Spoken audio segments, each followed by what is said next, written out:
തൃക്കാരിയൂർ മഹാദേവ ക്ഷേത്രത്തിൽ തിരുവുത്സവം ചൊവ്വാഴ്ച സമാപിക്കും. ആറാട്ടാണ് സമാപന ദിവസത്തെ പ്രധാന ചടങ്ങ്. ഉത്സവ ബലി ദർശനത്തിൽ ആയിരങ്ങൾ പങ്കുകൊണ്ടു. തൃക്കാരിയൂർ മഹാദേവ ക്ഷേത്രത്തിൽ 10 ദിവസത്തെ ഉത്സവമാണ് സമാപിക്കുന്നത്. ചൊവ്വാഴ്ച വൈകുന്നേരം 6-നാണ് ആറാട്ട് എഴുന്നള്ളിപ്പ്. രാത്രി 11:30-നുള്ള ആറാട്ട് വരവിന് ശേഷം കൊടിയിറങ്ങും. ഉത്സവത്തിലെ പ്രധാന ചടങ്ങുകളിലൊന്നായ ഉത്സവ ബലി ദർശനത്തിന് വൻ ഭക്തജനത്തിരക്കാണ് അനുഭവപ്പെട്ടത്.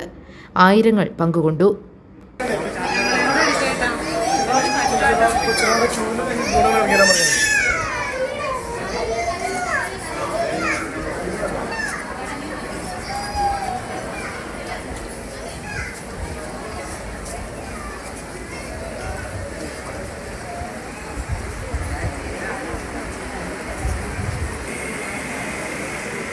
അവിടെ ഇരിക്കട്ടോ.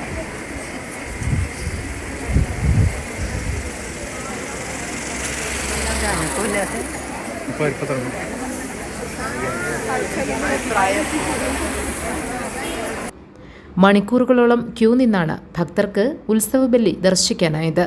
ഭക്തർക്ക് ബുദ്ധിമുട്ടുണ്ടാകാതിരിക്കാൻ ആവശ്യമായ ക്രമീകരണങ്ങൾ ഏർപ്പെടുത്തിയിരുന്നു. GTV news, Kothamangalam.